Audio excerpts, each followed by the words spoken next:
Well, in this year's budget, the government did announce plans to ease foreign investment into the education sector. Our next session, College Calling, Autonomy, Multidisciplinary, Freedom of Entry and Exit, Foreign University. Will Indian higher education be world class? This session has been sponsored by Jain University, and can I please invite Professor Dinesh Singh, former Vice Chancellor, University of Delhi, Professor M. Jagdish Kumar, Vice Chancellor, Jawaharlal Nehru University, Professor V. Ramgopal Rao, Director of Indian Institute of Technology, Delhi. And can I also please invite Kaushik Dekar, Deputy Editor of India Today, to conduct this conversation. Hello and welcome to this India Today Education Conclave, where we today in this very special session will discuss the impact of national education policy, which was declared on July 29 by the Union government on higher education. And to examine the policy and its impact on how it will shape the higher education, we have three stalwarts from the education sector with us today. Let me welcome Professor Dinesh Singh, former Vice Chancellor of Delhi University, Professor M. Jagdish Kumar, Vice Chancellor of Jawaharlal Nehru University, and Professor Ramgopal Rao, Director IIT Delhi. Main proponent of this education policy has been the four-year degree course. In terms of change in the higher education, it has been advertised as one of the most radical changes that has been done through this new education policy. And a few years back, we saw in Delhi University, this was introduced, the four-year degree course was introduced a bit unsuccessfully by Professor Singh. And today, he must be very happy that this entire four-year course has come back as in a policy form. So I would like to know from Professor Singh how this four-year degree course is going to benefit students. Thank you, Kaushik. I really appreciate this opportunity to share the platform with my worthy colleagues from the NU and IIT Delhi. I look forward to talking to you. And I'll tell you how I believe this will help. And, unfortunately, we have in some ways, and when I say we, I mean society collectively, has put the cart before the horse by labeling everything as a four-year program. It's not that. The idea is simply this: offer the right opportunity to enable an individual through education. And if you really want complete fulfillment in the process of education, well, complete in this limited sense, education is a lifelong process. You can never really get complete fulfillment. But to get a good beginning, we realize that we have to create room to get all the features that are necessary to give a student a good start. Putting all those features and creating the room then forced us to go for a four-year program. But as the national education policy has put in place what we had done at Delhi University, I can say with some authority that the features are the ones that will enable you, and you don't necessarily have to go through a four-year thing. If you were to exit after a year, you take a certificate. After 2 years, you take a diploma. After 3 years, you can take a full bachelor's degree with a subject major. And if you really want to get into the advanced areas of a subject, then you go in for the four-year program. That's one feature, this business of how you move. The second feature that really enables a student is this enormous flexibility in the program. So, I could pick and choose my subjects, combine them within certain limitations. Each institution has to have some practical limitations. But in theory, it allows me enormous freedom to create combinations in various ways as I proceed. And what is the purpose of that?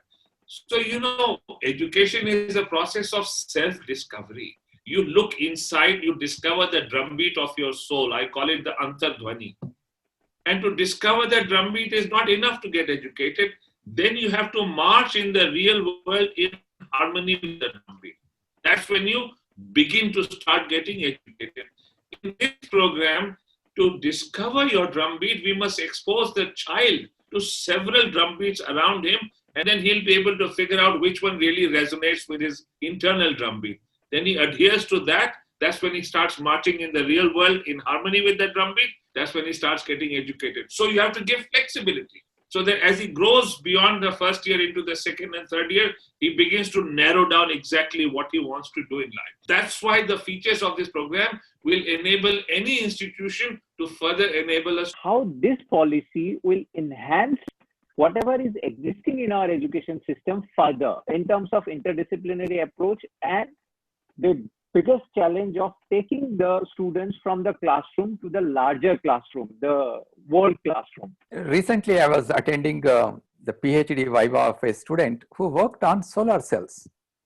So I put him two simple questions. I asked him, do you understand the meaning of energy security?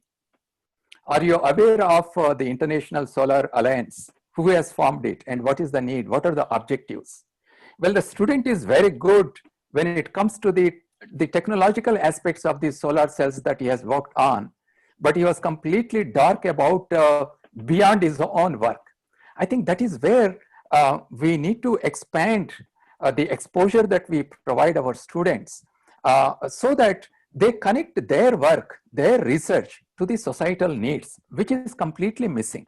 And that is what the national education policy aims at. But Kaushik, it's also very important that we should not see national education policy in isolation, because if you look at the recent COVID-19 pandemic, we have suddenly realized how the breakdown in the global supply chain of goods and services has made us completely dependent on certain countries, right? And that is when we started thinking about making our country self-reliant or building Atmanirbhar Bharat. Now, that is our ultimate goal of creating a knowledge society, of making India a leader in technological products and global supply chain. Now, how do you achieve such a larger goal that we have set for ourselves? And that is possible only when you strengthen different sectors in our country. It could be agriculture sector, it could be industrial sector, it could be service sector, right? Three important sectors which are contributing to the economic growth of our country. And the people who contribute to these sectors, they come from the colleges and universities where we are educating. And unless we educate them to meet the needs of our country by providing holistic and multidisciplinary education, we cannot make our country self-reliant. So I think we need to take a comprehensive view of national education policy and should not look at it in an isolated way. Exactly my point, sir.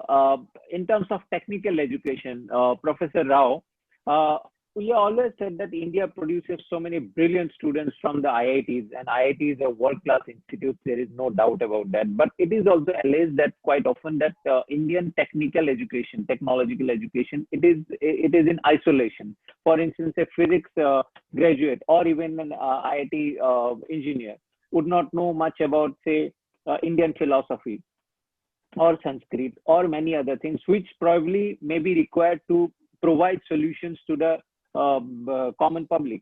So this new education policy, as it has made technical education come under a new regulatory body and also has given a lot of focus on research. Do you think that we will see that IIT student will be studying computer engineering and electrical engineering, and at the same time will be doing research on Sanskrit also? I'm not specifying that one has to do research on Sanskrit only. It could be on many other subjects, but could we expect to see that kind of interdisciplinary studies in IITs? No, I think it's already happening. Unfortunately, we suffer from perceptions, and that is our biggest challenge right now. And one of the things is this multidisciplinary universities. In fact, if you ask me, there are 5 things which educational policy talks about, which are going to impact us directly in IITs. And if you look at NEP, it talks about all the right things. You get the best brains of the world, people like Manjul Bhargava, Kasturi Rangan, and others, and commission them to write a report. Of course, the report is going to look the best that you can imagine.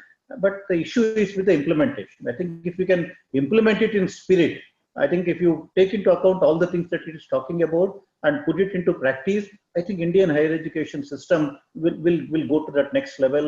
We will be world leaders very soon. I think all the talent is there. all the, whatever is necessary, all those bricks are there. I think we just need to use that and then, go ahead. So that attitude change will happen when there is political will, because in India, a lot of things can happen or may not happen because of political will or lack of it. And that brings us to the question of autonomy. But at the same time, we have also seen that autonomy has been misused by many institutes, primarily the private institutes, which also have become degree selling institutes. Now, this makes autonomy a very contentious issue. And of course, the education policy addresses that. They are talking about graded autonomy. Eventually, all colleges will be autonomous. Now, the issue is, how do we go about it? Do you think that that is practically possible in India? Of course, it is a long-term plan, but to give graded autonomy and eventually make all colleges autonomous, and do you think that it will actually achieve the desired goal? And my first question goes to Professor Singh, and then I will come to the other two. Well, the essence of academics lies in its autonomy, Kaushik. So if you really want to build any institution, well, even if it's a school, I have always felt that you cannot have a curriculum that is, and not the syllabus, I'm talking of the curriculum. Cannot be a curriculum that stifles and is imposed from above. There must be some freedom to experiment, to maneuver, to create new ideas, and move, as you move along, you sort of play it by the ear. That kind of freedom has been missing from institutions in India. But again, unless you have good people manning institutions, it's going to be very difficult to do anything. You can put all the ideas on paper. But even for a college, if you put in place a person who is unimaginative, not willing to give freedom to his teachers, not willing to allow, experimentation within the environment, nothing will come about. That's where the real challenge lies. And the second thing, India has somehow missed this critical idea in education that we need to emphasize undergraduate education. India has never really understood this. Even if you create an institution of undergraduate learning, it is done in such a way that it stifles original thinking, it stifles innovation, it stifles entrepreneurship. That has been missing, and it has to be done at the undergraduate level. This policy, one of its best features is that its focus has been at the undergraduate level. All our colleges are largely undergraduate. Even the University of Delhi, its main programs, it has a huge and powerful postgraduate research program. But I'm telling you, in many ways, it is redundant. It should sort of descend to the level of undergraduates. And we tried that. When we made those reforms in the 4-year program, we allowed innovation, research, entrepreneurship at the undergraduate level with such results. And believe me, all the great institutions of the West, and my colleagues will agree with me, really emphasize undergraduate education. That's where all the innovation, original thinking happens. At Imperial College, where I studied, they only have a 3-year BSc program. It's not even 4 years. Every degree is a BSc degree. And it's just a 3-year program. It's ranked amongst the top 10 universities of the world in every ranking. And they take you into a PhD program straight after the 3-year BSc. There's nothing intermediate. Their master's programs are really built for students who come from outside the university, not for their own students. So my point is, they have understood this. This is true of many institutions in the West, and that's why they shine. Their undergraduates have been sort of imbued, trained, mentored to be original, to be creative, to be hands-on, to connect to the world with this. And there is this difference I want to make between transdisciplinarity and cross-disciplinary. So I'll illustrate with just 2 things, and I'll stop then, Kaushik, because those are important. And this policy, as Professor Jagdish Kumar said, you really didn't need this policy. All our educational institutions had that freedom to do all the things they wanted, they could have done. They didn't, so you had to nudge them with the policy. But what can you do with this cross-disciplinary thing? So transdisciplinary thing. So, in the past, 200 years before Jesus Christ, Pingal invented a mathematical device in Sanskrit poetry. Why? Because he knew mathematics, and he knew permutations and combinations, and he knew the Chanda Vidya.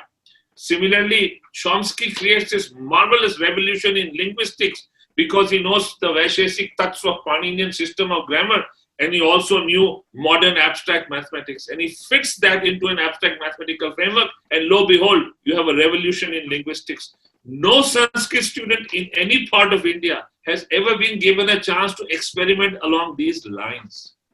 When you teach permutation and combinations in schools and colleges, I'm sure you must have done that. No one ever talks about what Pingle did. No one. And it led to the invention of Pascal's triangle 1800 years before Pascal. Those things, as Professor Jagdish Kumar said, you don't need a policy, but the policy has emphasized them so strongly that hopefully now we will become more conscious of them and put them into place in our colleges. So the colleges can be the fulcrum through which India can create a knowledge economy. That's my point. Exactly. And the new education policy, as you have mentioned, probably has made the route to PhD shorter. But I'll come to Professor Rao. The one interesting part that he said that we have AIIMS, we have IITs, we have independent center of excellences, but they do not go for comprehensive interdisciplinary studies. So are you visualizing that AIIMS should have probably all kinds of courses that IIT also offers and IIT also will go for, or you are visualizing that AIIMS and IIT will be integrated and will made into one institute? Do you expect the new education policy to go into that direction? In fact, I am a very strong advocate of this, bringing unlike minds together. That is what is important, because we need to become idea factories. An institution like IIT Delhi, our role is to, come up with ideas which can disrupt, things in various fields. And how do ideas come? I think for that, you need to bring these unlike minds together. People who don't think alike. Now, unfortunately, our institutions have become very homogeneous. They all come through the same exam. They all come through the same curriculum, the CBSE and all that. And they all take the same courses. And you expect them to think differently, which is currently the biggest challenge. And I think that is where we need to bring these unlike minds together. People who with completely different disciplines. A medical doctor interacting with an electrical engineer, I can tell you great things will happen. I am an electrical engineer. I would have written 50 papers with my chemist, because I found that, I can apply lots of things that I'm doing in electrical engineering, use their materials, and I can write lots of good papers. So at least 50 papers I would have written with my hardcore chemistry kind of people. I think that is what unlike minds is. With different disciplines, you can do many things which otherwise are not possible. When I say unlike, even attitudes, people with completely different attitudes, that is where industry, academia, collaborating, is again a very important kind of an aspect. Or people with coming from different cultural backgrounds. So that is where internationalization also will help. India is culturally a very diverse country, but unfortunately throughout the country, everybody follows the same curriculum, CBSE, ICSE and all of that. As a result, the diversity is lost when they enter our institutions. Now, so therefore, the cultural diversity, the diversity in terms of attitudes, diversity in terms of disciplines, that is when they mingle with each other, that is when ideas will come. And then, a lot of interesting things will happen. I think that is what we need to do. One of the things we did in the last 3 years was we started at least 100 new projects with All India Institute of Medical Sciences. Over 100 funded projects we started between the medical doctors in AIIMS and engineers in IIT. Now we see lots of interesting things coming out of those kind of things. We started many projects with agricultural scientists. One of the things, in fact, I have a meeting with the AIIMS director. We are now looking at, can we start a joint degree program between AIIMS and IIT Delhi, where the students do some part in AIIMS, some part in IIT, and get a degree together kind of a thing. I think these are the things that we need to experiment. And I think time has come. To me, I think our homogenization of our institutions is our biggest bottleneck right now. It is hurting us now very badly. I think now we need to make people of all discipline, of completely different varieties to come together, talk to each other, interact with each other. At IIT Delhi, for example, we started a village internship program. I saw that many American universities want to come to India to find problems. In fact, I was recently contacted by some Ivy League universities saying that our students want to go to a place where there is no electricity.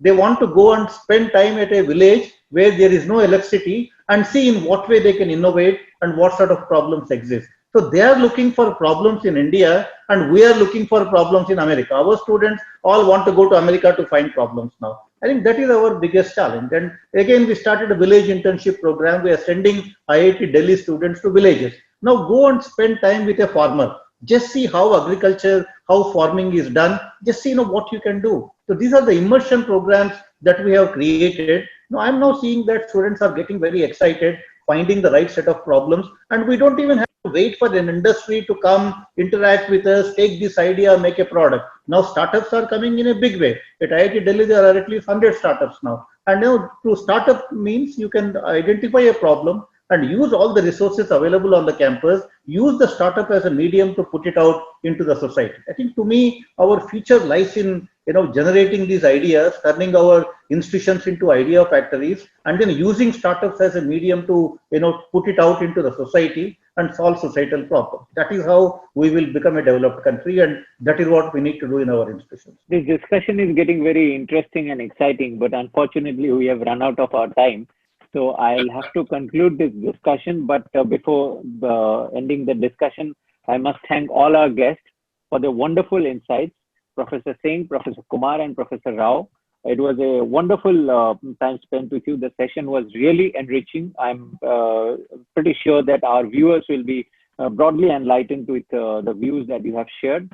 And thank you so much for joining us for this special session of India Today Education Conclave. Thank you.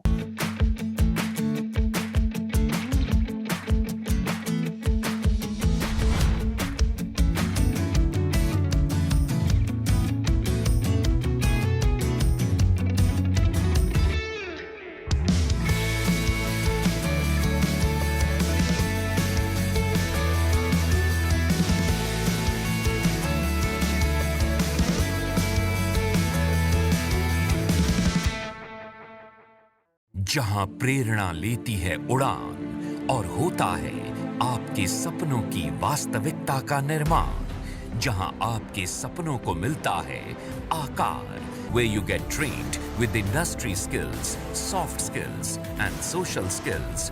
संस्कृति university, आप निर्माता हैं अपने भविष्य के।